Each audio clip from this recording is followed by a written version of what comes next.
Alors, bonsoir à tous et bienvenue à cette Peasy Life. Je viens de suivre, comme le reste des Camerounais,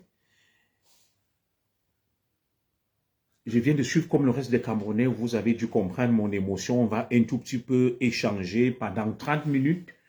Je n'ai peut-être pas assez de compétences dans le domaine du foot, mais ce qui vient de se passer du côté de Yamoussoukro quand même devrait interpeller et questionner. Donc, ensemble, nous allons analyser, détricoter pendant une demi-heure pour essayer d'avoir des grilles de lecture de cette débâcle, de cette déculottée, de ce déshonneur que nos ex-valeureux lions indomptables sont en train de nous infliger du côté de la Côte d'Ivoire. Voilà. Je viens d'assister, estomaqué, éberlué, iconoclasté, à un spectacle pour le moins déshonorant pour la nation camerounaise. Ce fighting spirit qui a toujours caractérisé notre équipe nationale, nos valeureux lions. Nous sommes à des années-lumière de cet esprit qui a animé des générations entières, notamment l'expédition de 1986 en Côte d'Ivoire. Alors, Sylvie, point, on ne pleure point, c'est interdit de pleurer. Le Cameroun ne pleure pas, je sais pas ce que tu veux dire. Voilà, moi, je suis pas dans les tartarinades et les calembours. Voilà, moi, je suis quelqu'un de sérieux. Je procède à des analyses sérieuses.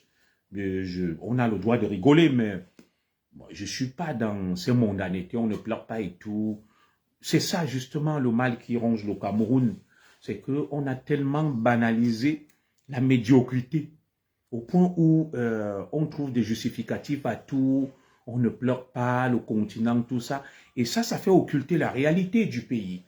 Ça fait occulter la réalité du pays lorsque nous essayons, n'est-ce pas, de dénoncer un certain nombre de travers et des dérives qui sont propres à notre pays. Des gens viennent toujours pour faire diversion avec des histoires du quartier, on ne pleure pas, on ne fait pas ceci. Non, c'est pour ça que le Cameroun avance à reculons, parce que il y a des incultes qui ont envahi l'espace public et qui utilisent des espèces de calembours pour faire diversion et n'importe quoi, au moment où nous pensons que il va falloir faire des analyses froides, des analyses sérieuses, pour essayer, n'est-ce pas, de diagnostiquer la source du problème.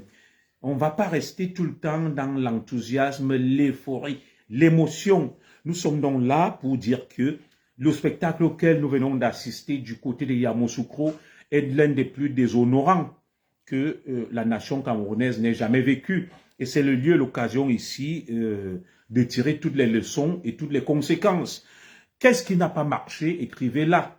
Nous avons tous assisté à cette parodie de rencontre, à cette parodie de match. Le Grand Cameroun qui affiche toujours fier à lui, aujourd'hui a fait pâle figure. Les Lions indomptables du Cameroun ont fait pâle figure. Alors, nous cherchons donc à comprendre les raisons exactes de ces contre-performances, de contre-performance en contre-performance. Qu'est-ce qui n'a pas marché? La dernière fois, on s'est plaint. On a dit des gens n'étaient pas à leur place, c'était le problème du capitaine, du sélectionneur et tout. Mais au final, nous nous rendons compte que le problème est ailleurs. Et si vous voulez, je vais ouvrir la ligne pour que vous puissiez appeler. À mon humble avis, le problème est ailleurs. Vous savez, les Lions indomptables du Cameroun, à mon humble avis, sont à l'image de l'état de décrépitude qui règne au sein du pays, parce que je ne vais pas être ici, je ne vais pas basculer dans la superstition pour parler du karma, non. Les Lions indomptables sont le reflet, n'est-ce pas, de la situation qui prévaut actuellement au Cameroun. Voilà, je vais vous lire un peu. Cette génération n'est pas encore capable. Je suis totalement d'accord avec vous. Voilà. Lorsqu'on sort du registre de l'émotion, lorsqu'on sort du registre, n'est-ce pas, de l'euphorie, et qu'on analyse froidement cette situation, on finit par comprendre que le mal est profond. Le mal est profond parce que on va de diversion en diversion, on va carrément de blague en blague, et au final, on occulte le vrai problème. Est-ce qu'un tel spectacle est digne et honorable? Nous pensons que après ce qui s'est passé au Cameroun en 1972, lorsque le Cameroun, mon frère Zogo, c'est vraiment une honte, tout à fait. Lorsque le Cameroun a perdu, s'est fait éliminer au demi-finale, la Coupe d'Afrique organisée au Cameroun, le président Ahidjo a lancé des états généraux, n'est-ce pas, du football camerounais, a désigné le ministre Tony Mok pour redorer le blason du football camerounais. Des mesures ont été prises. Et d'ailleurs, c'est grâce à ce train de réforme que nous avons le nom Lions indomptables du Cameroun. Moi, je le dénonçais déjà la dernière fois. J'estime que le football est devenu une histoire de l'homme qu'il faut à la place qu'il faut absolument. Le football est devenu une histoire de business. Le football business qui rapporte. Nous faisons beaucoup de bruit. À l'époque, lorsque nous voyons des gens comme Mbappé Lépé, des gens comme Roger Mila, des gens comme les Écoulés, les Eboué, les Emmanuel Koundé, les Théophile Abega, c'était des gens très talentueux et c'était pas le football business. Alors, depuis que le football est devenu très rentable, où des gens ont flairé la patte du gain, c'est terminé, c'est le début de la descente aux enfers. Effectivement, on est un continent parce que les gens ont compris qu'avec le foot, on pouvait se faire beaucoup d'argent. Et tout le monde s'engouffre dans la brèche. Lorsque moi je vois des bouches-trous qui jouent là, à une certaine époque, il y a des gens qui jouent dans les Lions là, les indomptables du Cameroun, qui ne pouvaient même pas être remplaçants. Lorsqu'on me parle d'une équipe de titulaires, on me montre des gens, je respecte ceux qui mouillent le maillot pour le Cameroun. Mais au regard de cet effectif, pour moi, il n'y a plus de talent, il n'y a plus de joueurs de classe exceptionnelle à même de, n'est-ce pas, de briller de mille feux. On a vu des gens talentueux. La Coupe d'Afrique, la première que le Cameroun va remporter en Côte d'Ivoire, qui ne connaît pas Abega Théophile, qui ne connaît pas Thomas Nkolo, qui ne connaît pas Emmanuel Koundé, qui ne connaît pas Ebong Ernest, et tout le reste. Aujourd'hui, nous avons des gens, tu te demandes, mais qu'est-ce que celui-là, il fait là? Comment il a fait pour se retrouver à ce niveau? Même moi-même, qui ne joue plus depuis, je peux faire mieux. On a vu une équipe soporifique, lourde, incapable de se repositionner, des véritables somnambules. Allons-y pas à pas, mes chers compatriotes. Allons-y pas à pas. Le coach a procédé, n'est-ce pas, à des réajustements. La fois dernière, on l'accusait. On estimait que le coach n'était pas à la hauteur. Non, le coach ne peut faire qu'avec ce qu'il a. Le problème du Cameroun, c'est pas trop le sélectionneur. Vous savez, une équipe peut jouer sans un sélectionneur. Lorsqu'on a du talent, lorsqu'on est pétri d'expérience, Samuel Eto'o a joué au Barça avec un Pep Guardiola qui valait rien. Mais Samuel Eto'o a fait des résultats. Le véritable problème du football camerounais actuellement, c'est la patte du gain, c'est la cupidité. C'est une espèce, n'est-ce pas, de poule aux yeux d'or. Aux œufs d'or, autant pour moi. C'est une poule aux œufs d'or. Tout le monde a compris que le foot rapporte. Chaque famille est prête à investir et à nous mettre des mouilleurs comme ce qu'on a vu là. Ma petite sœur Perle de Luce, bonsoir à toi. Il y a des gens qui ne méritent pas. Tu peux même prendre des mamans. Tu les mets dans l'équipe là, ils vont faire mieux. Ils vont faire mieux. Alors, regardez-moi une équipe où, moi j'ai rien après le gardien. André Onana va encaisser 3 buts. Il est gardien à Manchester. Je n'ai rien après lui. Comment comprendre que André Onana, au regard du contexte, allons même déjà plus loin, laissons André Onana. Regardons l'atmosphère qui règne au sein de l'Africa Foot. Je n'accuse pas le président Samuel Eto'o. Il a apporté des idées innovantes, il a innové, mais l'atmosphère qui règne au sein de la tanière est une atmosphère délétère, anxiogène, qui n'est pas propice et favorable à l'épanouissement. J'entends dire que des gens viennent avec leurs maîtresses, ils les installent dans les tribunes, ils les installent dans des hôtels, ils font la java et la belle vie. Vous attendez à quoi avec de tels réflexes, de tels comportements. Les échos qui nous parviennent de Yamoussoukro, que des cadres de la FECAFOOT sont allés avec leur Njomba, leur maîtresse, comment vous appelez ça? Les Chisa. Les Chisa sont installés partout dans des hôtels et c'est la pagaille. C'est la pagaille. C'est la pagaille au sein de la tanière. C'est un véritable capharnaüm. C'est une auberge espagnole. Ça me rappelle un certain spectacle. Chaque fois que les Lions ont eu à se comporter de la sorte, ça a été la débâcle. Il y a eu une Coupe d'Afrique où on disait que des joueurs sortaient, allaient en boîte de nuit, avaient des maîtresses tout autour de l'hôtel. Avaient des maîtresses tout autour de l'hôtel. Chaque joueur avait 3-4 maîtresses. Vous vous souvenez de cette Coupe d'Afrique-là? Et parmi même les maîtresses et Chisa de ces joueurs, il y a une qui parle beaucoup sur les réseaux sociaux, là, qui dit qu'elle est très riche. Vous vous souvenez, on parlait d'elle. Qu'elle allait, les Idriss Carlos Kameni l'ont chicoté dans des hôtels, les joueurs se la tapaient à gauche, à droite. Et cette année, ça a été la débâcle. Ça a été la débâcle. Voilà. On reprend les mêmes, avec les mêmes vices, les mêmes dérives. C'était la Coupe du Monde 2014, tout à fait. Les mêmes vices, les mêmes dérives. On recommence. On recommence. Alors, quel est ce pays du désordre? Oui, on a gagné 2000 au Nigeria. Ils avaient des maîtresses. C'est pas pareil. Au Nigeria, l'atmosphère, l'ambiance au sein de l'équipe nationale était une ambiance, une atmosphère détendue. Le problème n'est même pas au niveau des maîtresses. Le problème, c'est que ça devient trop ostentatoire, trop visible, trop flagrant. C'est ça le véritable problème. Donc, pour moi, l'atmosphère, le climat qui règne autour des Lions indomptables n'est pas un climat favorable à l'épanouissement des Lions indomptables. Il faudrait qu'on mette fin à tout ça.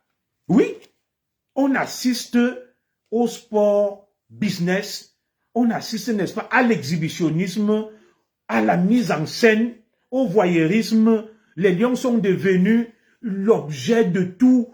C'est tout le monde qui se retrouve. Tout est mondialisé. Tout est rendu public. Il n'y a aucun temps de répit. D'un. De deux.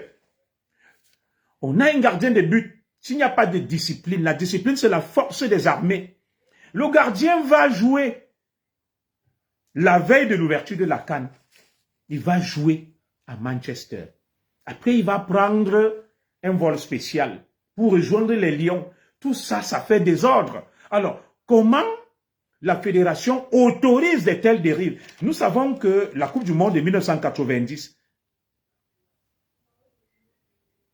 la Coupe du Monde de 1990, il y a eu des remous au sein de la tanière. Vous vous souvenez, on a mis de côté le grand Thomas Nkono.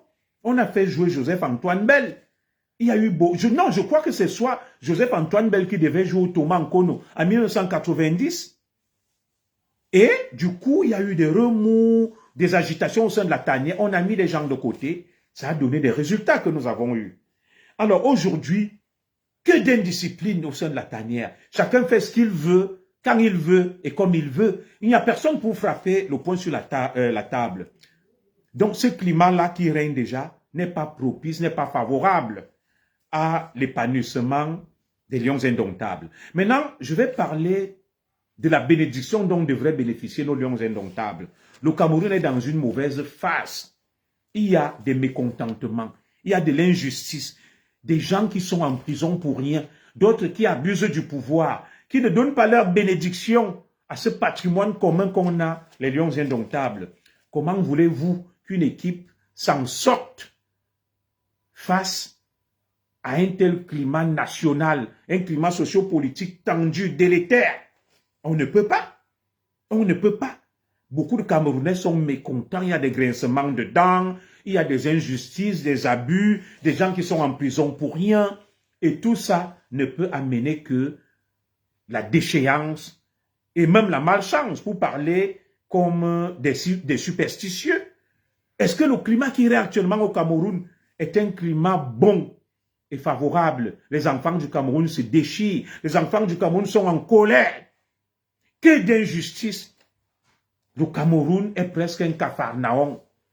Chacun fait ce qu'il veut, quand il veut. Et les ancêtres même ne sont pas contents de cette équipe. Chaque fois qu'on va en guerre, étant divisé, il n'y a pas de résultat. Les Lions indomptables sont des guerriers. Regardez l'état du Cameroun en lambeaux. Je voulais faire un direct aujourd'hui. On suspend les salaires des enseignants qui sont en grève pour revendiquer la bonne cause. La justice même fonctionne Caïn, Kaha. Des innocents sont en prison. On ne sait pas où on va. Et avec une telle équipe, il ne faut s'attendre à rien. Même nos ancêtres ne veulent pas que cette équipe s'en sorte. Au regard du climat sociopolitique qui règne au Cameroun, un climat délétère. Cette équipe ne peut pas s'en sortir. Nous devons d'abord nous réconcilier avec nous-mêmes, faire la paix entre Camerounais, parce que lorsque ton enfant va à un examen et que tu ne le bénis pas, qu'il y a une partie de la famille qui est mécontent, cet enfant ne va rien ramener. C'est comme une compétition. Vous allez en guerre, vous êtes désunis. Il y a des Camerounais qui maudissent les Lions indomptables parce qu'ils ont subi des injustices et l'État qui est censé être le garant de toute cette paix sociale, de cette tranquillité ne fait rien et ça se répercute sur les Lions indomptables. Regardez vous-même l'état du pays. Et il y en a qui se taisent face à ça, c'est lamentable. C'est lamentable. Maintenant, on arrive au niveau des joueurs même. Lorsqu'on voit un bonhomme comme Zamboanguissa qui joue à Naples, rien que ce qu'il a sur la tête, si c'est les rastas ou quoi, il passe tout son temps à soigner ses apparences. Au lieu de jouer, le temps que Zamboanguissa met pour soigner ses apparences, ça le déconcentre. Il passe tout son temps à soigner son look, à aller se faire tresser. On voit une équipe avec des barbus, ils gardent la barbe. Mais c'est vrai, ils ont leur look. Mais on a connu des Lions indomptables à l'époque. C'était barbe rasée, soignée, correcte. Le temps que ces gars mettent à soigner leurs apparences, à garder la barbe et tout, ça les déconcentre. Ils peuvent apporter rien de bon. Et lorsqu'on ajoute à ça le coach doit pouvoir rétablir de l'ordre. Il manque d'autorité. Moi, j'ai vu tout ce match. Je n'ai pas vu le coach se lever et gronder que j'entends comment Rigobert parle. Mais regardez une équipe où des gens ne sont pas motivés, ils ne sont pas engagés. Il manque de détermination, de rage, la rigueur défensive. Des gens marchent au stade. Moi, je ne suis pas un spécialiste du foot, mais je vais vous dire quelque chose. Regardez un peu le positionnement de nos défenseurs. Les gens jouent au petit trot. Il manque de rigueur, d'agressivité. Le marquage. Des joueurs se retrouvent seuls, des joueurs sénégalais. Ils sont 3-4, seuls. Le coach ne peut pas dire aux joueurs non. Marquez les joueurs, ne les lâchez pas. Ne les laissez pas tout seuls. De manière prosaïque, même un enfant va le voir. Regardez les buts des Sénégalais. Des joueurs vont au petit trot. Il n'y a personne pour marquer les joueurs à la culotte. Lorsque je jouais au foot, on disait toujours man passe. Comment on disait? Dites-moi. Balle passe, man no passe. On marquait à la culotte les joueurs. Vous êtes 4 défenseurs, il y a 4 attaquants, vous les marquez. Alors, des joueurs qui se comportent comme des amateurs. Le ballon va à gauche, ils vont tous à gauche. Ils fixent le ballon au lieu de fixer leur positionnement, de regarder s'il n'y a pas un joueur derrière qui est seul. Non. Et le coach est assis au banc de touche. Le coach est assis au banc de touche. Il ne peut pas dire aux joueurs que marquez l'adversaire. Ne laissez pas des espaces, ne laissez pas des couloirs. Mais vous avez vu les buts des Sénégalais? 3 Sénégalais alignés seuls dans le compartiment, dans ce qu'on appelle la charnière centrale de notre défense. Les joueurs suivent le ballon comme des enfants, comme des moutons. Le ballon va à gauche, tous les défenseurs regardent à gauche. Et il n'y a personne pour contrôler le positionnement de l'adversaire. Et vous voyez, les Sénégalais s'alignent. Ils sont 3-4. Ils marquent. Lorsque les Sénégalais marquaient leur but, remarquez, il y a toujours au moins 2, 3 qui sont au rebond seuls. Donc, manifestement, il y a eu un problème de marquage. Même quelqu'un qui n'est pas entraîneur va le comprendre. L'homme passe, la balle ne passe pas, oui. On a vu des grands défenseurs comme Sinkot Zimbabwe, les Ngeya, les Mungam, les Koundé Emmanuel. Mais ils positionnent, ils placent les mains comme ça. À l'époque, quand je jouais au foot, les gars, quand je jouais au foot, à mon petit niveau, le stopper se place comme ça. Le libéraux, il fait ses mains comme ça, il dit, je ne veux voir personne derrière. Donc, le rôle du dernier défenseur central est de fixer et de dire, il est seul, prends-le, il est seul. Où est nos capitaines? Où sont les défenseurs centraux? Les Sénégalais qui se retrouvent toujours en supériorité numérique dans notre surface de réparation. Ils sont à l'affût du ballon. L'entraîneur ne peut pas se lever et faire preuve d'autorité. Je n'ai pas dit d'autoritarisme. Pour dire aux joueurs que marquer un homme, un joueur, c'est la consigne. Mais quand je jouais au foot, mon entraîneur me disait toujours, lui, il est seul. Qu'est-ce qu'il fait seul? Il n'a pas resté seul. On laisse des Sénégalais 3-4.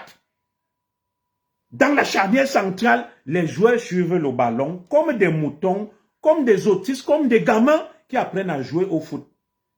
Comme des gamins qui apprennent à jouer au foot. Le ballon est à gauche, tous les regards sont à gauche, ils regardent comme ça. Entre-temps, les Sénégalais s'alignent, se positionnent, ils marquent les buts, ils sont seuls.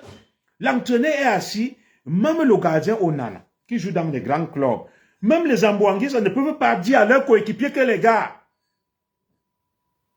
essayez de surveiller, de contrôler vos arrières, que chaque joueur prenne un Sénégalais, ne laissez personne circuler seul.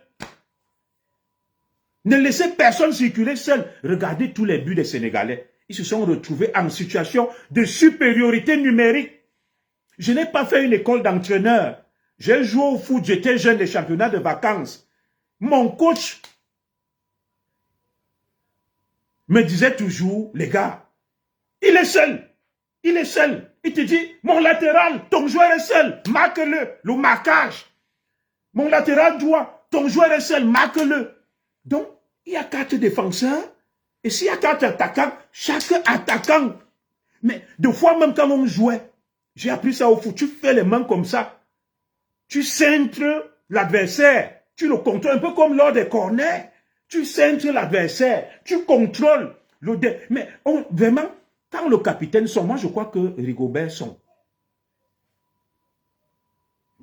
Son a été un très grand défenseur. C'est ce qu'il faisait. On a vu Magnang jouer. Quand Magnang jouait, il grondait.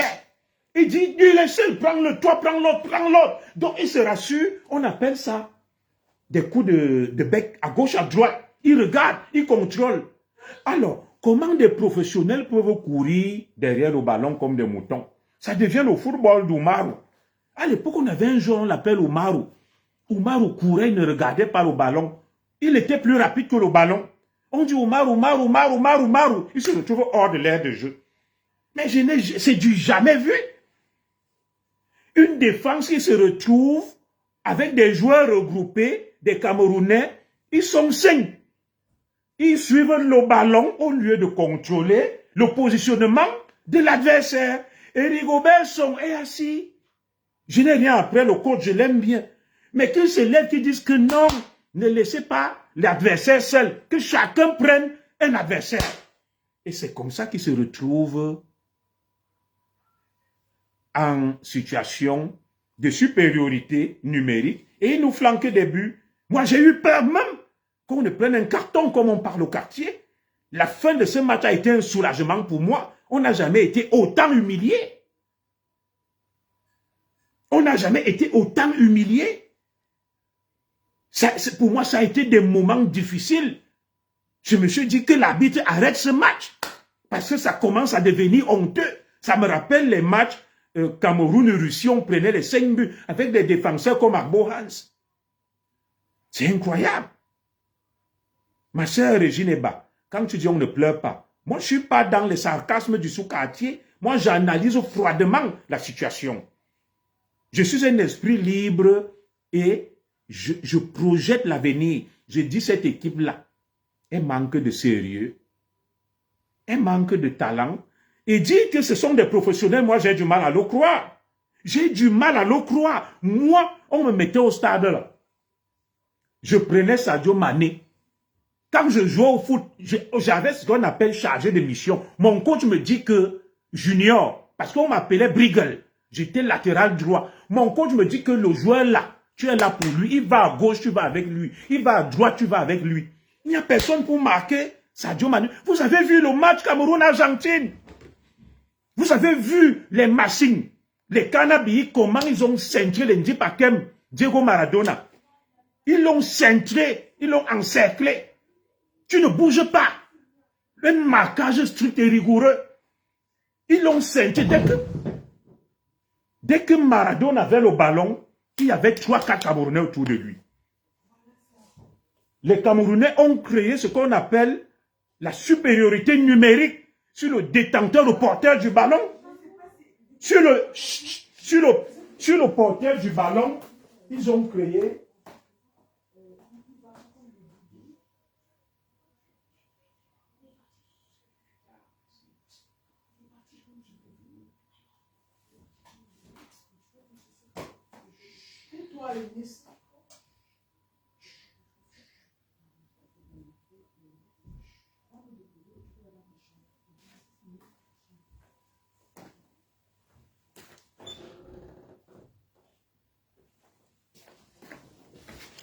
et c'est à ce prix qu'on a pu contenir Diego Maradona, à l'époque considéré comme le plus grand joueur.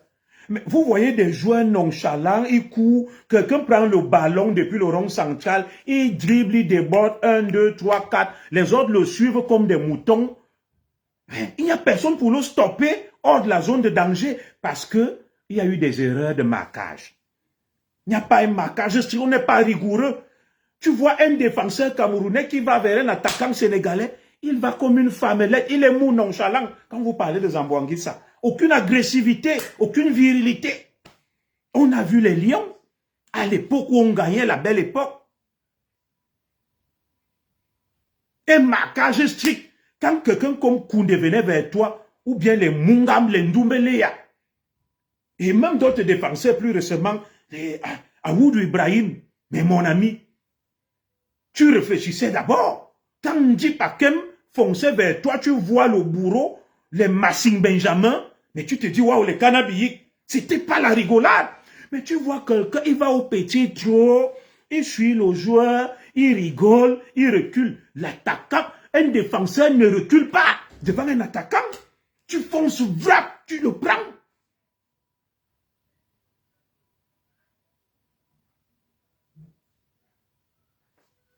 Donc moi, je ne comprends pas cette histoire-là. Les Tato Stéphane, voilà.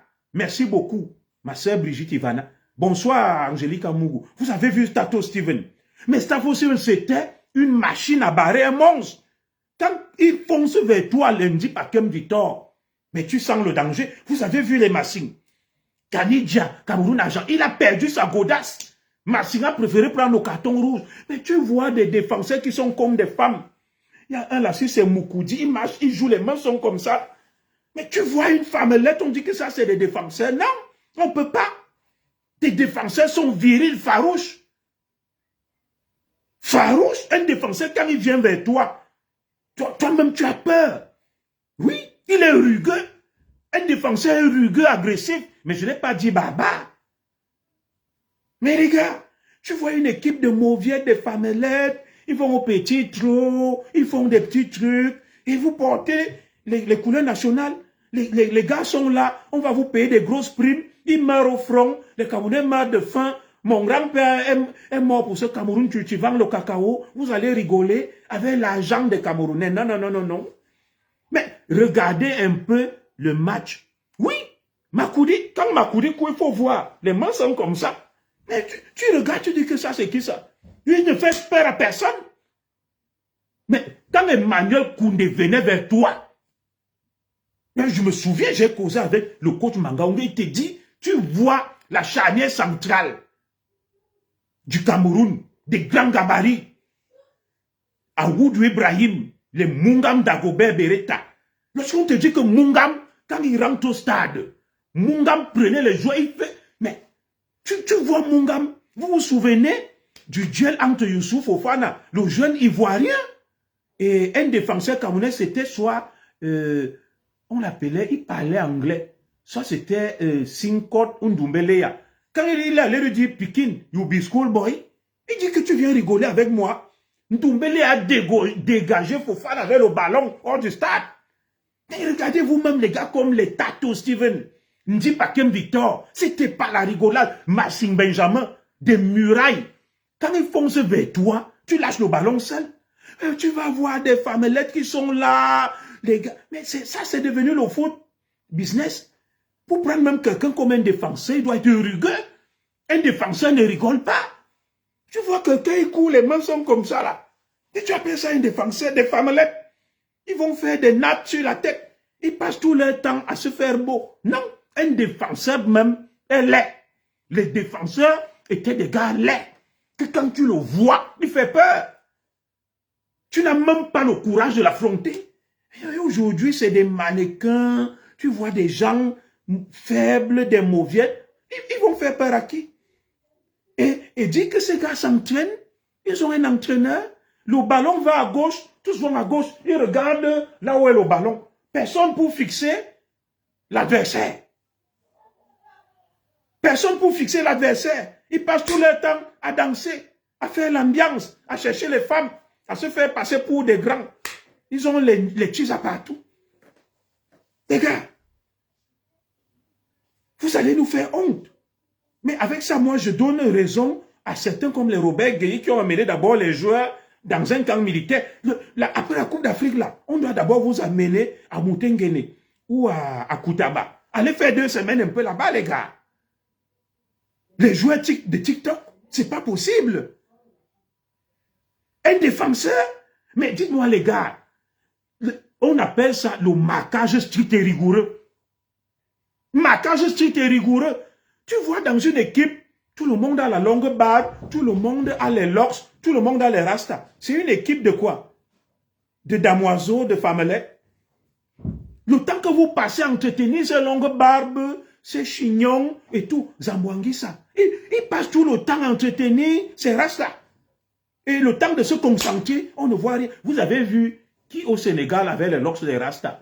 Les gars sont même, par respect pour le Sénégal, je ne vais pas dire n'importe quoi, ils ne payent pas de mine. Quand tu vois un gars comme Diatta, il n'a pas le temps même de se laver. Les Idrissa Gana Gueye, il n'a pas le temps de mettre l'huile sur lui. Et on a des joueurs TikTok, des joueurs mannequins, le nyanga à gauche, à droite, les peaux sont comme du saphir. Ils passent tout le temps à se faire des nattes, des locks. Oui, et celui d'Onana. Onana, mon frère, à Manchester, je n'ai rien après toi. Donc, il fallait même rester là-bas, Tara.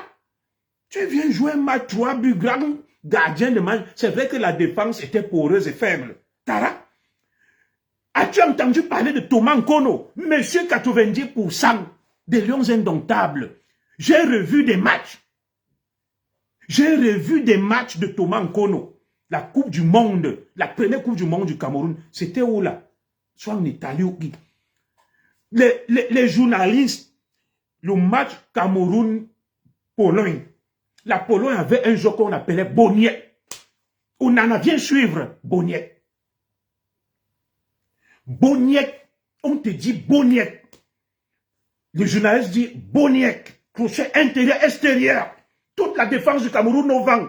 Boniek face à Thomas Nkono. Il frappe, Thomas Nkono arrête.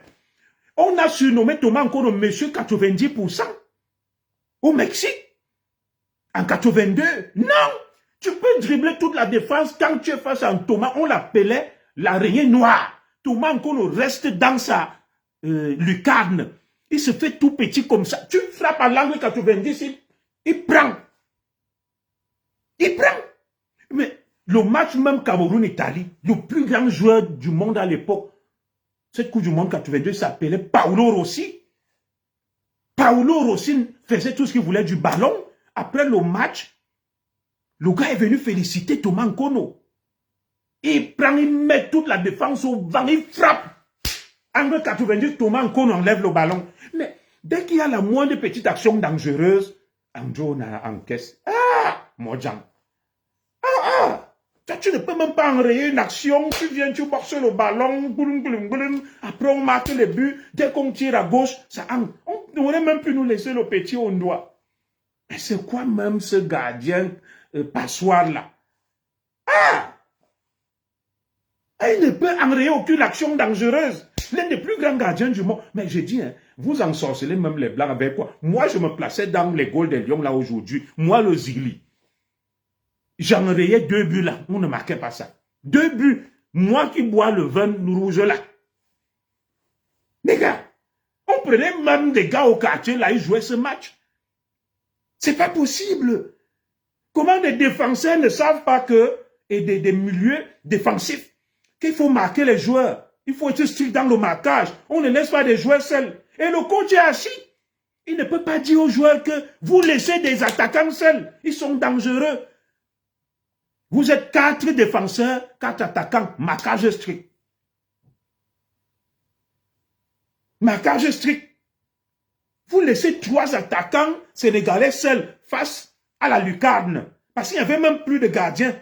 Donc, et parmi les 3, Sadio Mané, un renard de surface.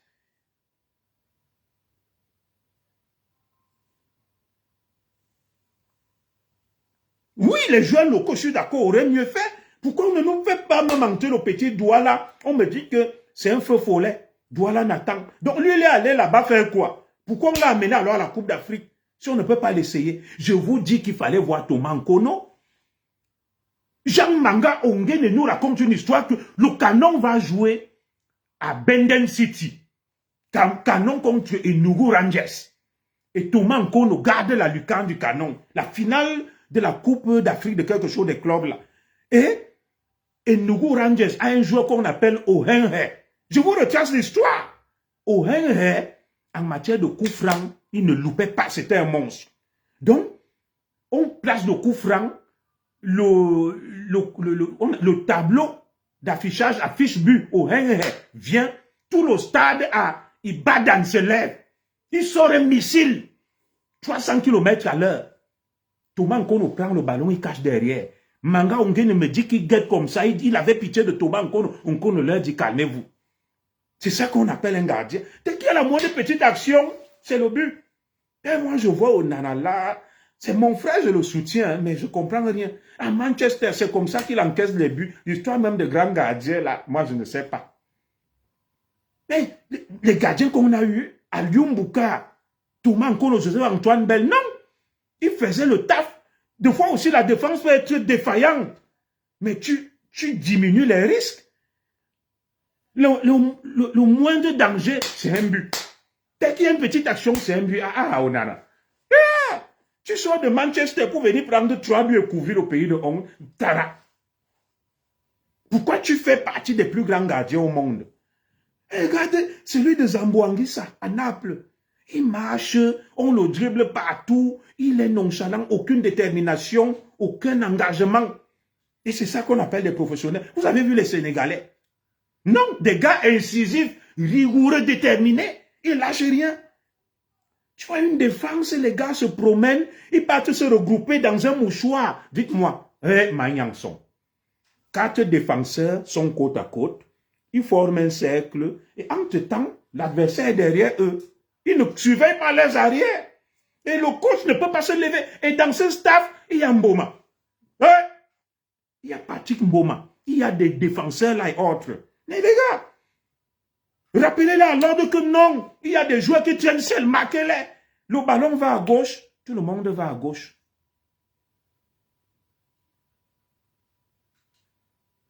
Oui, le ballon va à gauche, tous les Camerounais vont à gauche. Quand il repart à droite, tout le monde va à droite. Les gens fixent le ballon. Des défenseurs, des professionnels qui jouent dans des grands clubs. Hein? Il y a quelqu'un, Christopher Wu. Et comment on appelle l'autre là? Mais c'est pas croyable. Mais dites à vos camarades que non. On voyait souvent Son se fâcher. Le capitaine Courage, il saute, il s'énerve. Son. Mais où allait ce courage que tu avais pour demander aux défenseurs de se repositionner, de contrôler leurs arrières, de ne laisser aucun joueur seul? Et si c'est même la défense en dit le hors-jeu, le dernier défenseur se place, il regarde toujours comme ça. Je voyais toujours Ngande faire ça. Il surveille, il te dit, prends tel, prends tel. Mais c'est quelle qualité de défense passoire? Les joueurs courent après le ballon. Ils ne se repositionnent pas. Ils n'occupent pas rationnellement le stade. Ils ne marquent pas l'adversaire. Quand même, les gars, il est temps de faire bouger les lignes. On ne peut pas continuer comme ça. Sachez que c'est l'image du Cameroun. Mieux on nous élimine que d'aller suer le Cameroun comme ça. Une grande nation de foot. Ce pays si cher à Mbappé l'épée. Ndoumbeléa. Et tous qui sont morts, les lui pour le fédé, mais ils se retournent dans leur tombe. On prenait même des vieux défenseurs comme les Ndipakem Vitor dans ce truc-là. Ils faisaient le match. Des Koundé Emmanuel. Oh. Mais quand vous-même vous voyez Ndipakem était rugueux. Quand Ndip dégage le ballon, le pied reste comme ça en l'air. Quand tu voyais Massing Benjamin, tu dis que non, là, c'est la mort qui arrive. On voyait même des petits de taille comme Mbumbu Emile. Mais vous avez connu ces gars. Mbumbu Emile. Mais il ne rigolait pas. Mbumbu Emile sautait plus que Maradona. Dès que Maradona a le ballon, Mbumbu comme ça, petit, il est devant. Cannabis. Des métronomes, des maîtres à jouer, des bourreaux, des baroudeurs, des bagarreurs. Mais une équipe de femmelettes, de damoiseaux. Les gars marchent nonchalamment. Ils font les beaux. Et on n'est pas là pour ça. Ils voulaient qu'une telle équipe aille où? Mais il faut me renouveler cette équipe de fond encore. Président Samuel Eto'o. Moi, je vous donne un conseil. Allez au Cameroun dans les quartiers, au fin fond des villages, les grandes vacances. Vous prenez, il y a du talent à en revendre. Ces mouilleurs qui sont en Europe, qui mangent, comment on appelle ça là? Les spaghettis. Des mouilleurs qui mangent les spaghettis là. Ces femmelettes qui n'ont aucune arme, aucune détermination. Et des gars vont au petit trot. On nous marque des buts comme si le Cameroun était devenu le moins cher de tout le monde. On finit carrément le match à genoux. J'avais des hauts le cœur. Que pardon, que les Sénégalais ne mettent pas le 4e but. Je vais faire comment? Oui, ils mangent, non, il y a un truc là, des spaghettis, il y a des trucs que les enfants aiment, les merguez. Ils mangent les spaghettis avec les merguez. Ils sont mous comme les vers de terre. Au lieu de manger le corps, le pomme, tout ça, ils mangent le spaghetti avec les merguez. Ça les rend boumlou, mou. Mais pour bien comprendre l'équipe là, il y a 2 joueurs qui incarnent la mollesse dans cette équipe. Quand vous les voyez, ils sont même 3. Il y a, si c'est Moukoudi court comme ça. Les mains sont comme ça. Le deuxième, c'est Zambouangissa. D'une nonchalance rare, il marche, et on dit qu'il est professionnel, l'un des meilleurs milieux du championnat européen, non. On en a alors, c'est la mort. Quand toi, tu le vois. C'est comme ça qu'il prend le poids, les fesses sont derrière. Non, je ne me moque pas de lui. Il n'a même pas la morphologie d'un joueur. Il est très rond. Il est très rond, ça veut dire qu'il vit trop bien. Le Cameroun de Thomas Nkono, de Joseph-Antoine Bay, qui planait dans les airs. À Dioumbouka, à Régné. Non, les gars, vous suivez le pays. Vous suivez le pays. Même avec mon équipe olympique de Bebda, où on jouait, quand on buvait le matango, le match là, on ne prenait pas 3 buts. Même avec Siroko de Bomzout, chez mes oncles. Non. Même Tarzan Dobala faisait mieux. Même Éclair de ça faisait mieux là. Oui. Mais Zambouangissa, il est grand de taille, il est nonchalant, il est si mou, il est si faible, il perd tous les duels. Aucune action décisive. 3 Coupes d'Afrique des Nations pour Zambouangissa, 0 but. 0 action décisive. 0 action. Mais je vous dis, on prenait même Olympique de Bebda chez mes oncles où j'avais joué. On nous mettait là, avec mes cousins là, les Carlos.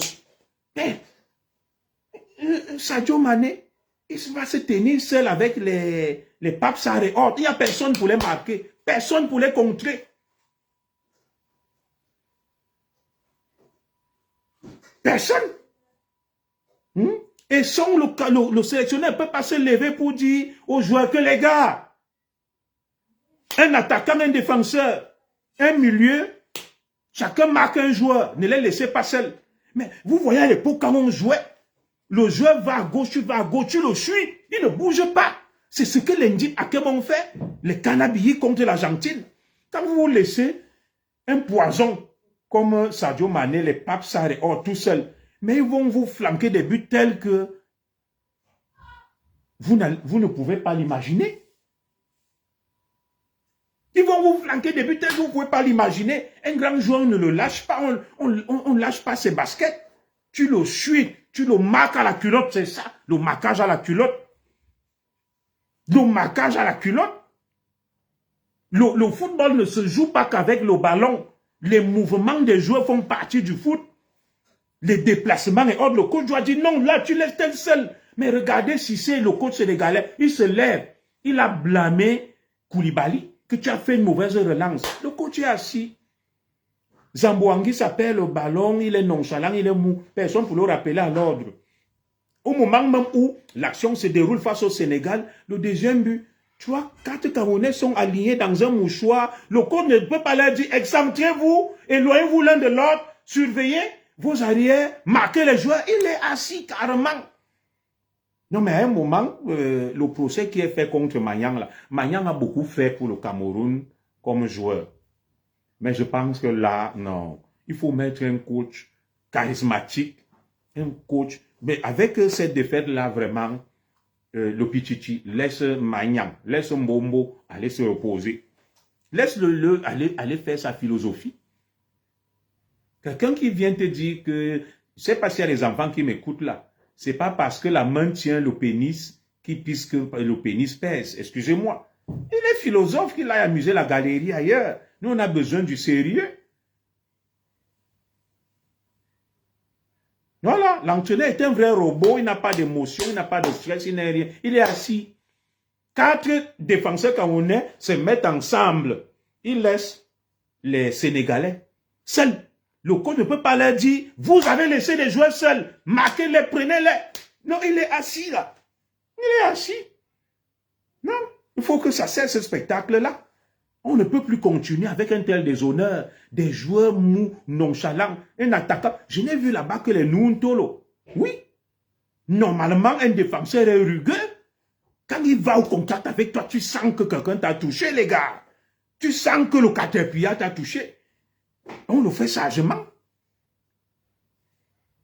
Non, mais il est temps vraiment qu'on laisse Magnang Son aller se reposer. Il a eu l'AVC, il a beaucoup fait pour le Cameroun. On peut lui trouver autre chose. Pas là, pas ça. Ce qu'on a vu là, c'est la honte. Il faut reconstruire cette équipe. Il faut chercher des gars aptes, valables, ayant, n'est-ce pas, la hargne, la détermination, l'esprit chevaleresque, l'esprit conquérant qu'on connaît au Camerounais. On ne va pas prendre des mangeurs de spaghettis et des merguez qui sont là, ils passent tout leur temps à garder des longues barbes, à faire le jangsang, à faire les locks et tout. On ne sait même pas, soit ils sont des hommes, soit ils sont des femmes. C'est vrai que le foot est compliqué, c'est un mélange de tout. Mais nous, on n'a pas besoin de ça. Des joueurs femmes qui passent tout leur temps à soigner leurs apparences, à mettre des huiles, le jangsang, à faire des coupes de cheveux farfelus, les locks et tout. Le temps que Zambouangui, ça passe pour entretenir ces cheveux-là. Il n'arrive pas à se concentrer. Toute son attention est sur ses apparences, sa chevelure. Tous les joueurs ont la longue barbe. On se croyait dans une équipe de Mojaïdine, des Pasdaran et des Ayatollahs. Je ne sais pas, ils sont devenus quoi, les frères musulmans?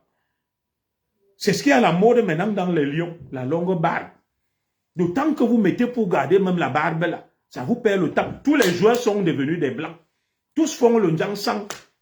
Tout le monde fait le jangsang. Non, ça c'est pas sérieux ça. Mettez-nous des gars rugueux. Des gars qui rigolent pas. Quand il va au contact, tu sens que le caterpillar t'a touché. Mettez-nous des gars charismatiques qui vont repositionner l'équipe et tout. Mais on a eu un gars, on l'appelait Chombang, dans Dynamo. Tu étais son défenseur, tu commets une erreur et vient, il te tape. Il faut un Chombang. Tous, depuis là, le Ndjangsang, on ne comprend plus rien. Les joueurs discutent le Ndjangsang avec nos sœurs. Ils discutent le Ndjangsang, les barbes et tout. Ils veulent plaire à qui même. Ils sont quoi? Ils sont les tchélés. On disait même à l'époque qu'un homme même sans le bouc, il sent mauvais. n'est même pas propre. Un vrai joueur sans même le bouc. Tu vois des gens, ils passent tout leur temps à garder de longues barbes. On se croirait en Afghanistan ou à Jalalabad. De longues barbes.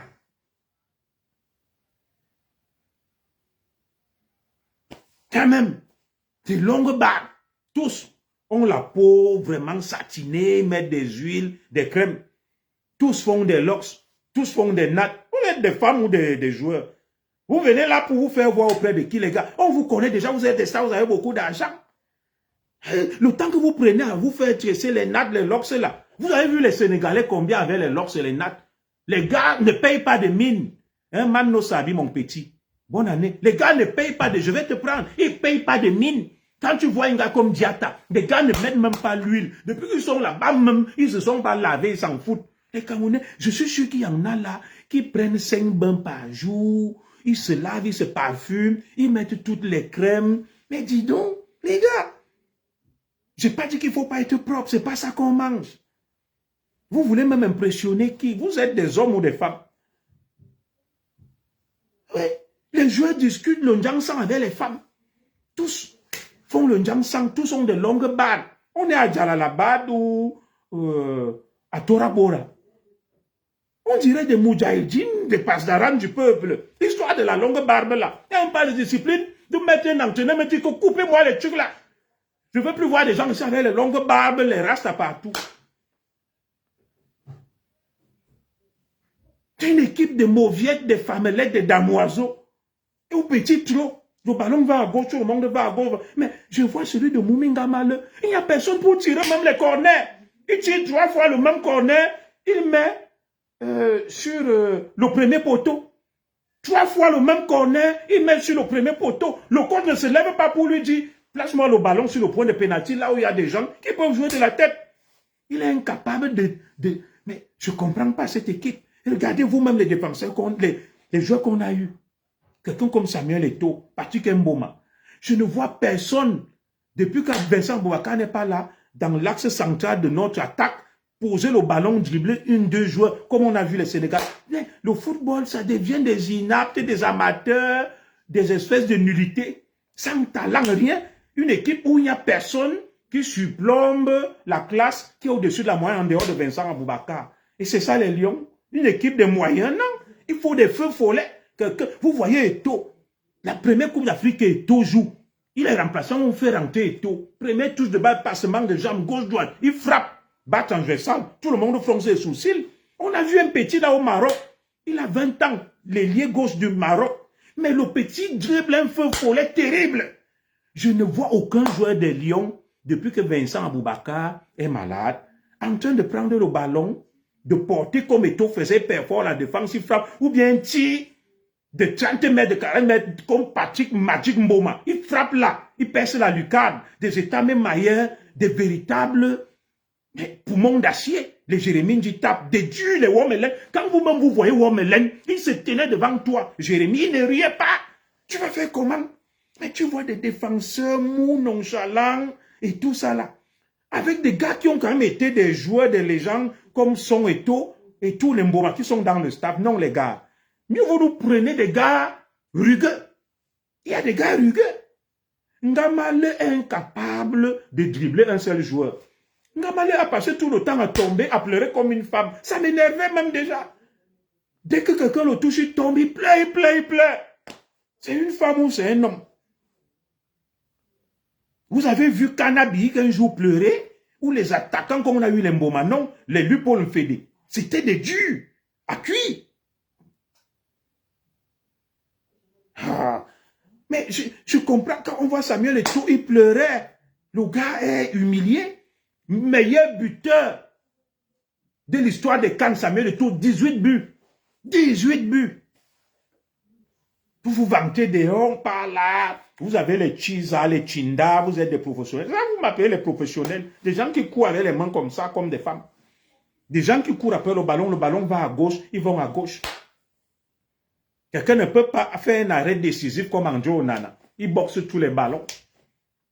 Il ne peut pas faire un arrêt décisif. Il ne peut pas demander à ses défenseurs de se repositionner, de marquer les joueurs, les attaquants adverses.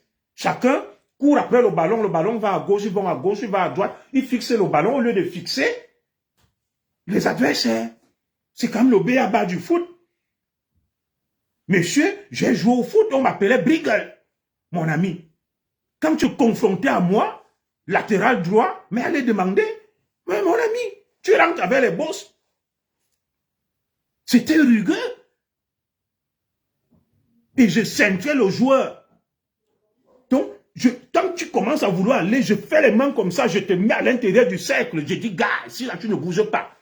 Donc, en fait, le ballon, lui, circule là-bas. Nous, on a le match entre nous, défenseurs et attaquants. Dites-moi, j'ouvre la ligne, là, vous intervenez. Le numéro est connu. Je vais prendre Mano Sabi.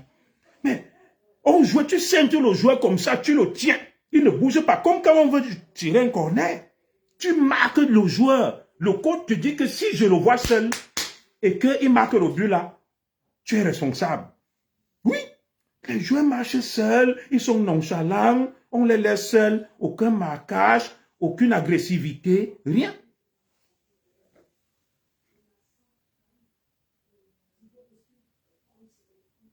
Non. Et c'est ça que vous appelez une équipe. Ça ne vaut même pas des remplaçants, ce que vous avez amené là. Ça ne vaut pas des remplaçants. En dehors de Vincent Aboubaka, j'ai vu quand même un peu Nuntolo Nkoudou. Les autres là sont mous. Mais un attaquant comme Mouminga Male, il est incapable de porter le ballon, de dribbler un seul joueur, de faire un seul centre. Et c'est incroyable. Personne dans l'attaque camerounaise ne sait dribbler. Ne prendre le ballon posé et dribbler. Mais vous avez vu Eto'o, non? Eto'o perforait les défenses, Achille Mana, les Makoun. Mais, vous parlez de quoi là? Lui pour le fédé. Mais on a une attaque où personne ne peut poser le ballon et dribbler. Mais oui, les Bill Chateau, vous rappelez de Bill Chateau, même les Périen Doumbé, même le petit Alexandre Son. Mais Bill Chateau ne rigolait pas. Il était nerveux, mon ami, nerveux. Les Womelen, mais il ne rigolait pas. Non, mais c'est pas sérieux, ce que j'ai vu là. C'est pas sérieux, ce que moi j'ai vu là. Ceux qui veulent appeler, on va ouvrir la ligne. Vous connaissez le numéro. Je vous laisse la ligne. Même pour 15-20 minutes, à 22h10, je vais arrêter. J'ai des choses à faire. Le numéro, il est connu, le 00337. Je vais l'épingler là. Tu peux me prendre le truc là, s'il te plaît. 00337. Moi, je vais travailler ce week-end. 58, 37, 13, 15. Donc, je viens de mettre le numéro là qui est connu. J'ai deux fois du mal à l'épingler. 00337 va me prendre le petit truc qui est posé à côté de la télé, qui est dans ma chambre. Le petit truc blanc là. Tu vois? Non, mais ça va, c'est chargé déjà. C'est posé là où il y a le gel hydroalcoolique là, le petit truc blanc de l'iPhone là. Alors, appelez, ceux qui voulaient appeler là.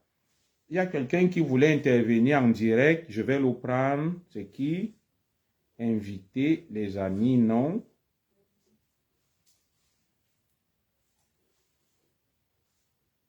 Il y a mon petit Mano Sabi qui m'a dit qu'il veut parler. Je ne sais pas.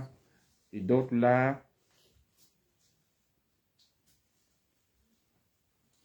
Celui qui veut prendre la parole, il me le dit. Bonsoir à toi, Master Coquette Biseau. Ça fait pas sérieux? Allez foutre la honte comme ça à tout un pays tout le temps. On devient comme des enfants devant les Sénégalais. Moi, je ne pourrais plus parler au bureau avec mes collègues sénégalais. On nous tape comme quelqu'un qui tape une femme. Non, non, non, non, non.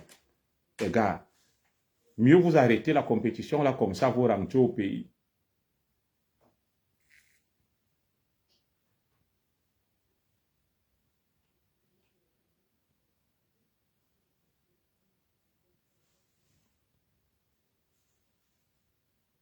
« 00337 58 37 13 15. Il y a des gens qui voulaient appeler, la ligne ouverte, les gars. Appelez, voilà le numéro, vous connaissez. Je n'ai jamais vu une équipe aussi faible. Dans tous les compartiments. Personne ne sort du lot. Personne. Faible équipe. Personne ne sort du lot. Gardien, défenseur, milieu, attaquant, rien. Aucun attaquant ne sait poser le ballon, rentrer, perforer une défense et dribbler. Aucun. Oui, il n'y a pas de souci, on va le regarder. Regardez dans la chambre, non? Le temps que je finisse. Mais Beansport, là, 115, mais sans le son, puisque je vais regarder le deuxième match, le troisième match. Bon, allez regarder le match dans la chambre. Il y a une télé là-bas avec tout. Mais 115, Beansport. Voilà. Tu mets aussi sur l'autre télé qui est dans ma chambre, là, le 115, vous regardez là-bas. J'en ai plus pour longtemps, là. C'est 45 minutes, Guinée, Gambie, 0 but partout, ok. Il y a quelqu'un qui veut appeler ou pas? Sinon, moi, je vais aller regarder le dernier match. Je suis tellement en colère. Mais ben, cette équipe-là même, mieux même les Lions rentrent. C'est même bien. À quelque chose, malheur est bon. Qui rentre pour qu'on aille résoudre nos problèmes. Vous avez pris les hommes, vous avez mis en prison. Vous avez pris Eco, Maxime, vous avez mis en prison. Ce sont les conséquences de ça. Libérez-les. Si vous voulez que cette équipe se régénère et gagne. Nos ancêtres même sont fâchés. Le peuple est fâché. Que ces lions même rentrent pour que personne ne les utilise à des fins politiciennes. À quelque chose, malheur est bon. Qui rentrent maintenant qu'on s'occupe des vrais problèmes du Cameroun. Qui rentrent. Parce que ça allait faire la diversion, certains allaient en profiter et tout. Qui rentrent. Là, on est en 2024, on prépare 2025, on met du sérieux. Il n'y aura aucune diversion. Oh, les lions, machin. C'est même bon là, qui rentrent. Là, on reste focus, concentré sur les vrais problèmes du Cameroun. Et il y en a beaucoup. Il y en a beaucoup. Vous voyez un truc comme le concours du barreau, qu'on a lancé l'examen. Les avocats doivent faire des lettres. Les avocats doivent faire des lettres à des Camerounais depuis 10 ans. On n'a pas lancé le concours des avocats. Et les jeunes Camerounais qui aspirent à rentrer au barreau, les avocats les rançonnent et les raquettent. C'est quelle qualité de pays ça? Les enseignants qui revendiquent leurs droits, on commence à suspendre leur salaire. Ça devient des représailles. Et c'est comme ça que le NOZO avait commencé. Les gens qui conseillent mal le président, on lui dit non, on s'en fout, sanctionne-les, n'écoute pas les enseignants. Petit à petit, ce conflit, cette crise qu'on aurait pu résoudre va s'enliser et ça va prendre de l'ampleur et il y aura une autre brèche qui va s'ouvrir.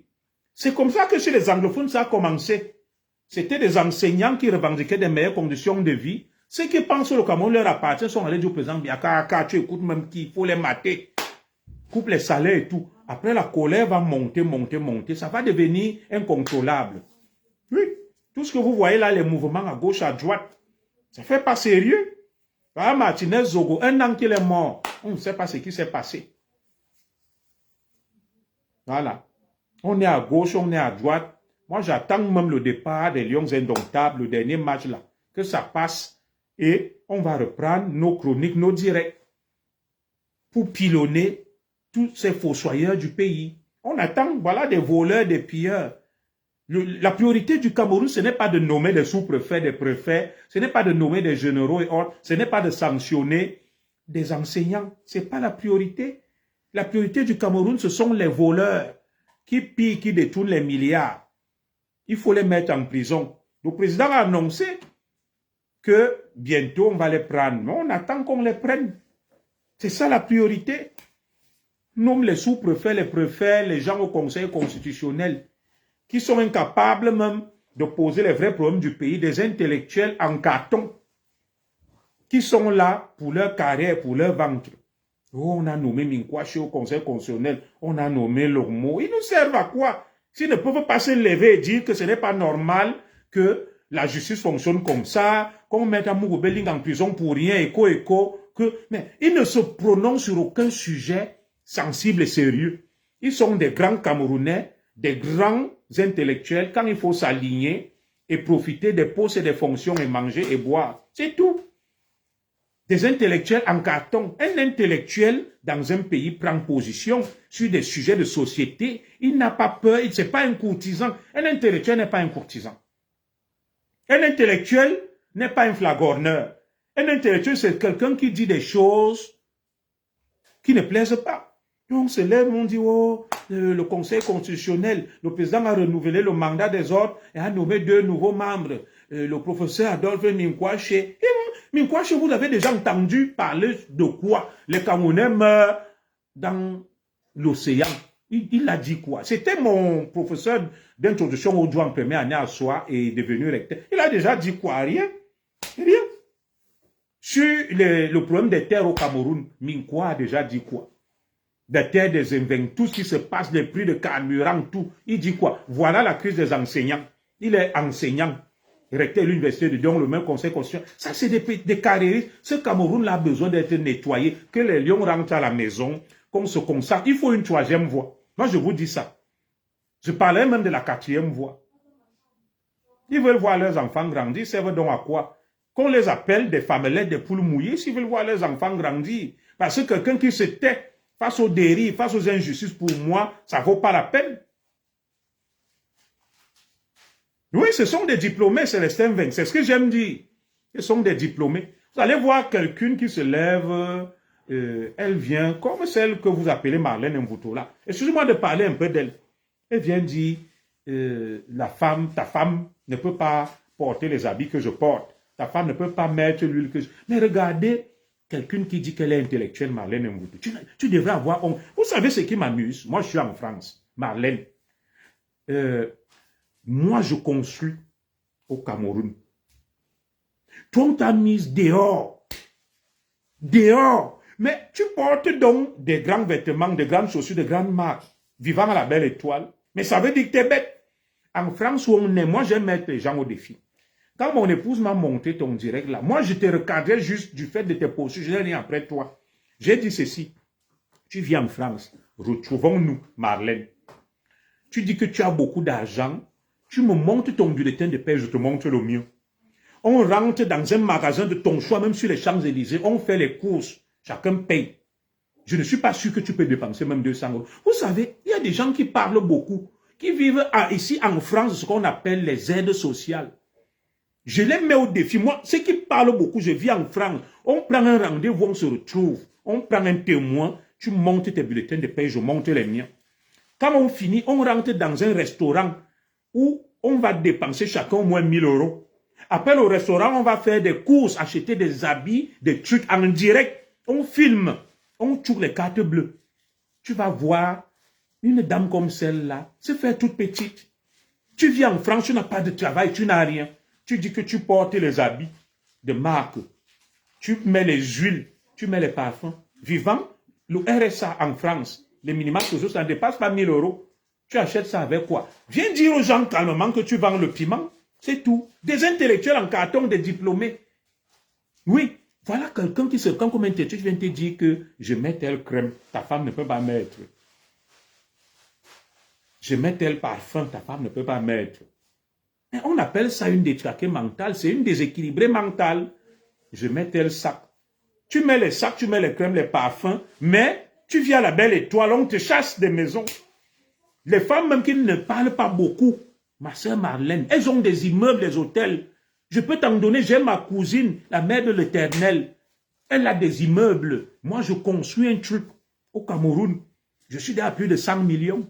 Toi, on te met dehors dans la rue. On te met dehors dans la rue. Je tenais aussi à adresser toutes mes condoléances à notre star, la diva, ma grande sœur Chantal Aïssi. Je suis avec toi de tout cœur. Je ne sais pas si c'était important que je diffuse ça ici. Notre diva Chantal Aïssi a perdu son mari. Je vais l'assister. Elle est très éprouvée. Donc, notre sœur a perdu son époux, son mari. La diva Chantal Aïssi, toutes mes condoléances à toi, ma grande sœur. Je suis avec toi de tout cœur. Je vais t'assister, je passerai là-bas te voir. Donc, tu n'es pas seul, toutes nos prières t'accompagnent. Et je vous prie d'avoir une pensée pour notre sœur qui vient de perdre son mari, la diva Chantal Aïssi. Voilà. Donc, ce Cameroun dont je vous parle, des gens qui ne se positionnent sur aucun sujet important et sérieux, qui attendent manger et boire et se font passer pour des grands intellectuels. On n'est pas grand intellectuel parce qu'on t'a nommé au Conseil constitutionnel, parce qu'on t'a nommé à l'Assemblée nationale, des fonctions, des postes électifs. Un intellectuel, c'est celui qui se positionne sur les vrais sujets de société. Alors, le grand professeur Adolphe Minkwache, que je respecte, il est intelligent. Que pense-t-il du traitement infligé à ses collègues les enseignants? Que pense-t-il du traitement infligé à ses collègues des enseignants? Parce qu'ils se sont levés pour réclamer des meilleures conditions de vie. On va encourager le président à la répression. On suspend des salaires de près de 3000 enseignants parce qu'ils revendiquent des meilleures conditions de vie. Vous allez les radicaliser, vous ouvrez des nouveaux fronts. Et c'est comme ça que ça a commencé dans le Nozo. Les gens sont allés dire au président Kaka, c'est qui les enseignants, on va les mater, ça ne va pas durer un mois aujourd'hui. Le conflit s'enlise, il y a des milliers de morts, des milliers de réfugiés camerounais, toujours des apprentis sorciers qui donnent des mauvais conseils au président. C'est comme l'équipe nationale. Il faut remettre de l'ordre dans cette équipe. On prend des profanes, des amateurs, des bouches-truons, mais ils vont représenter le Cameroun, des mouilleurs. Il y a des gens au Cameroun, même qui ne sont pas des professionnels, qui peuvent jouer mieux qu'eux. On prend des mouilleurs, des famelettes, des viveurs, des épicuriens, on remplit plein dans l'avion, on leur met le vert rouge jaune, ils représentent le Cameroun. Quand vous-même vous voyez des gars comme Kylian Mbappé porte le ballon depuis sa défense, il court, il dribble tout le monde jusqu'à sur l'adversaire. Qui peut faire ça chez vous? Vous avez vu des gars mourir comme les bêtins olé. Des grands lions indomptables. Dans cette équipe actuelle des lions indomptables, Olé Bertin, qui n'était pas titulaire des lions à l'époque, est le meilleur joueur. Prenez-moi n'importe Agbo Hans, qui était la femme de Salenko face à la Russie, dans cette faible équipe des lions-là, il sera le meilleur défenseur. Ben oui. Tous les joueurs qu'on a eu qui étaient même des remplaçants, les Yobalins, tu les mets là, dans cette équipe-ci, ils font des merveilles, des miracles. Mais oui. Vous allez dire que j'exagère. Le ballon va à gauche, les gens vont à gauche, il va à droite, ils vont à droite. Ils n'arrivent pas à fixer l'adversaire, à se repositionner, à marquer les joueurs de l'équipe adverse. Un attaquant qui est incapable de prendre le ballon, de poser, de faire un passement de jambes, de dribbler deux joueurs, de frapper, aucun tir au but. Et ça s'appelle attaquant. Ça s'appelle milieu offensif. Aucun tir au but. Vous avez vu le match du Cap-Vert. Ils ont un joueur, on l'appelle Bébé. Il tire à 30 mètres des coups francs, des missiles, des bolides. Il marque des buts. Il marque des buts. Je vous donne, j'ai vu le match du Cap-Vert, on l'appelle Bébé. Il ne joue dans aucun grand club. Dès qu'il a marqué un coup franc, c'était un missile à 40 mètres. Vous voyez le Cap-Vert, les gars jouent, ils bastonnent tout le monde. La Guinée équatoriale, mais on est là, on tient un grand nom. On va sombrer plus que ça. Quand on continue dans cette médiocrité, aucun système de jeu, aucune tactique, rien. On est brouillon. On joue ce qu'on appelle, les Anglais appelaient le football camerounais là comment? Le kick and run. Le kick and run, tu dégages, tu cours. Ngama le court partout. Il tombe au sol, il pleurniche. Aucune technique, rien. On lui donne le corner pour centrer. Il met tous les ballons au premier poteau. Et ça, vous appelez un attaquant. Vous avez vu qu'il a Zambouangui, ça, il se promène au stade, mou, nonchalant, aucun engagement, aucune détermination.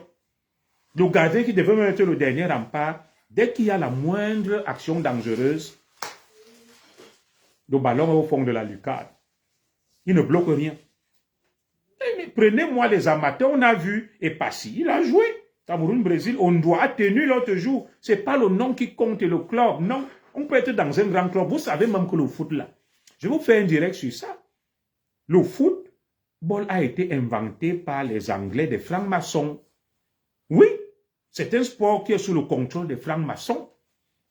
Le foot, quand vous voyez les figures géométriques des francs-maçons, le foot incarne exactement ça. Des beaux stades, les triangles, les rectangles, avec toute une organisation, un rituel, comme on irait dans une loge ou bien dans une église.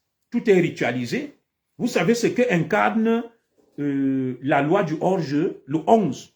Les 11 apôtres, le chiffre 11. Le foot qui a 11 joueurs. Tout est chapeauté par l'International Board. C'est un rituel, c'est une loge. Le ballon là, qui est sous forme de pentagramme, où on tape dessus avec les pieds. Pourquoi c'est les pieds seulement?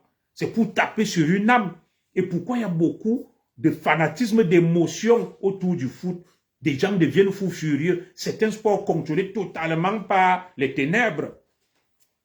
Je vais vous faire un direct dans les prochains jours. Je vais vous décortiquer point par point, même les règles du foot, la fameuse loi du 11, du hors-jeu, tout ça. Vous allez comprendre d'où ça vient. C'est totalement contrôlé par les francs-maçons. Vous ne soyez pas surpris que vous voyez même certains qui émergent là. C'est parce qu'ils sont dans des loges et autres, qui font des choses compliquées. Je vais faire un direct. La semaine prochaine, là, je ne travaille pas, je serai en vacances. Je vais faire un direct sur le côté satanique et diabolique du foot. Je vous dis, ce sont les Anglais, des francs-maçons, qui ont inventé le foot, le soccer. Toutes les lois du foot sont calquées sur les lois maçonniques. Et le football, les grands financiers du foot, ceux qui tiennent les cordons, la bourse, sont tous des francs-maçons et dictent leurs lois. Et beaucoup même de joueurs, avec tout le respect que je leur dois, sont au service des francs-maçons. Les gestes que vous les voyez faire là, purement maçonniques. Je vais décortiquer le côté satanique du foot la semaine prochaine. Probablement mardi prochain. Je ferai un direct sur ça, après le dernier match de Lyon. Quand je vais vous expliquer ce que symbolise la pelouse verte, quand je vais vous expliquer ce que symbolise le ballon rond avec les pentagrammes qui sont dessus, pourquoi la loi du hors-jeu, la loi du 11, le 11, le fameux chiffre 11, je vais vous décortiquer tout ça. Les figures géométriques au stade et tout, pourquoi le gazon est vert, et tous les gestes faits par les footballeurs qui sont des gestes maçonniques. Je vais vous décortiquer tout ça, vous allez comprendre beaucoup de choses, pourquoi c'est l'opium du peuple pour endormir les gens. Mais ça ne nous intéresse pas, à chacun sa vie. Vous allez découvrir le côté sombre du foot, où le diable fait tout pour détourner la gloire destinée à Dieu. Le chiffre 11, on glorifie des gens, des idoles. Vous êtes même sûr que quand on retient même des joueurs, là, on les sélectionne. Ce n'est pas d'autres critères qui rentrent en jeu. Parce que quand je vois ces mouilleurs-là, des bouches-trous, des gars faibles, des mauviettes, on dit que c'est eux qui représentent le Cameroun. Non, il n'y a même pas là 3 qui méritent, ou 4 de porter le maillot du Cameroun, en dehors des gars comme Vincent Aboubakar. Tout reste là, eux-mêmes, ils savent comment ils ont fait pour se retrouver là. Donc, moi, je vais m'arrêter là. Voilà. Je vais aller manger le thé avec le couscous que ma femme m'a fait. C'est vrai, il se fait tard.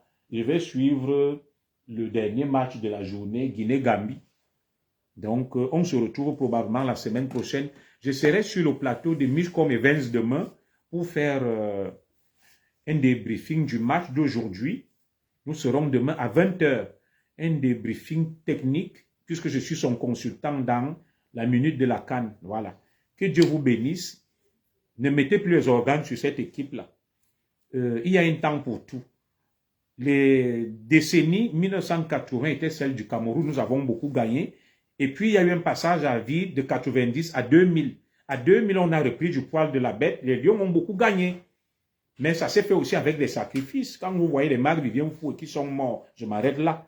Et le foot, il faut une certaine pureté, il faut que le pays soit clean et il faut que des gens aient des bonnes étoiles, ceux qui dirigent le foot, qui ont en charge notre foot. Tout ça, ça compte. Oui. Donc, il faut reconstruire cette équipe-là. Il faut reconstruire cette équipe. On a eu un passage à vide des années 70. Le président Amadou Ahidjo a rénové, a repris le sport en main, le foot.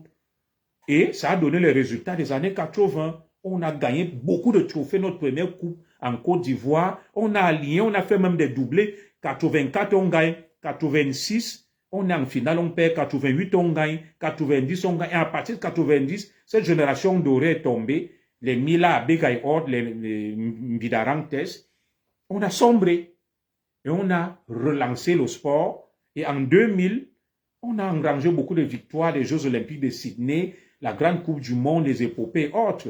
Et là, la décennie d'après 2000, c'est la descente aux enfers à nouveau. On n'a plus de talent, on n'a plus de joueurs. Il va falloir réfléchir pour reconstituer le football camerounais, lui redonner ses lettres de noblesse. Ce n'est pas avec ces mouilleurs-là. Il faut le réorganiser sur le plan local, faire des choses, le dynamiser, mettre en avant le mérite. Ne pas prendre des bouches-trous, des mouilleurs qui ne méritent pas, qui sont dans des sectes, la franc-maçonnerie, qui sont des tchèles, des tukutu et autres, qui se retrouvent là pour X ou Y raison. Et vous décortiquez le côté sombre du foot. Mardi prochain, le côté sombre du foot.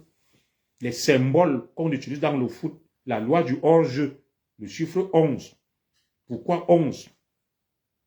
Les 12 apôtres, le diable a voulu les ramener à 11. Le 11 septembre, Ben Laden, le fameux chiffre 11. Le ballon, pourquoi il est rond? Sous forme du globe terrestre et d'une âme sur laquelle on frappe avec violence. Et c'est cette âme-là, avec les pieds. C'est pour ça qu'on a choisi que le foot, on joue avec les pieds, la tête, la violence. On cogne sur le globe terrestre. On cogne sur l'âme. L'âme devient débile et folle. D'où les passions autour du foot, la violence. Vous comprenez rien? Il capte vos énergies. Pendant que vous êtes là, il n'y a plus de place pour la réflexion et Dieu, les gens deviennent fous. Ils deviennent fous. Je vais vous décortiquer tout ça mardi prochain. Que Dieu vous bénisse, Inch'Allah.